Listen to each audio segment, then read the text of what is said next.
pangutan. Mayong gabi sa tanan. Kita lagi po ni Sir Fernandez. May gabi ano? May gabi kanimo, may gabi. O nga, sa ako pong amigo si Ryan o sa ubang mga Catholic defender. O sa akong amigo si Mabaeng. Kanato tanan, Lord. Bon. Mayong gabi sa tanan. Ang akong pangutanan ni mo, ako na si Pastor Marcelino Caido. Ang akong simbahan na akong inala karon Friend Church. Tagbilan Friend Church. Ako sa Tagbilan City. Okay. Ang akong pangutanan ni mo, salamorong sa Prandex. Kanang sa Biblia, mutanan ko aning pista.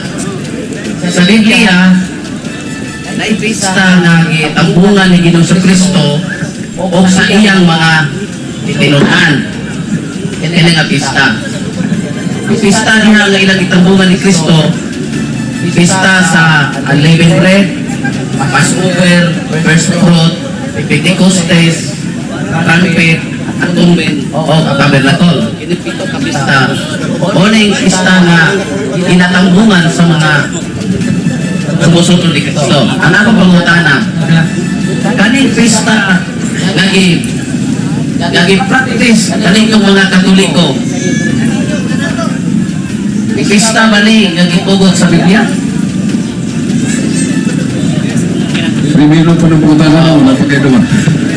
Ang tubag na sa Biblia. Nas pinadaya Revelation chapter 11 verses 10 to 11.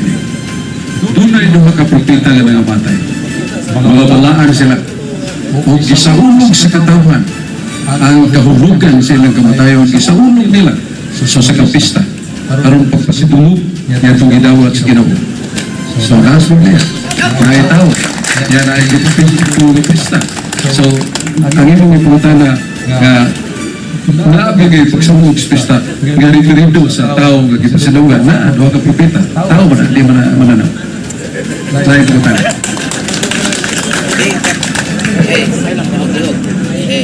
Accept my microphone through guys. Ang nyaso ng entry. Ang sa ulog sa mga pista gani nga kitang gitambungan ni Jesus Christ ug sa iyang mga disipulo, pista man sa Passover di man magpista sa tao. So anang pista nga gipractice sa Katoliko iya ba na sa Ginoo? Ana ra akong giikuan kani ara po to duha ra kay pamutana ora na siya. So mga favorite naman kayo mo. Iyan ang manifesto nasa suot sa Revelation. And Revelation was written by the instance of the man of Christ. Nga katong mga tao nga lagi pasidungan propeta, usa na propeta. Basahon na to sa Numeros 12:6. Ang mga propeta pinyalan sa Dios. Ug ang ilang mga tagna gikan sa mga pananahon, gikan sa damgong nga gihatag sa Dios kanila. Usa ka ng propeta iya sa Dios. Gipistahan. So di modo iya na sa Dios. Kaya mo to ay mo gipistahan mo na ilang sa kuningon. Naaman.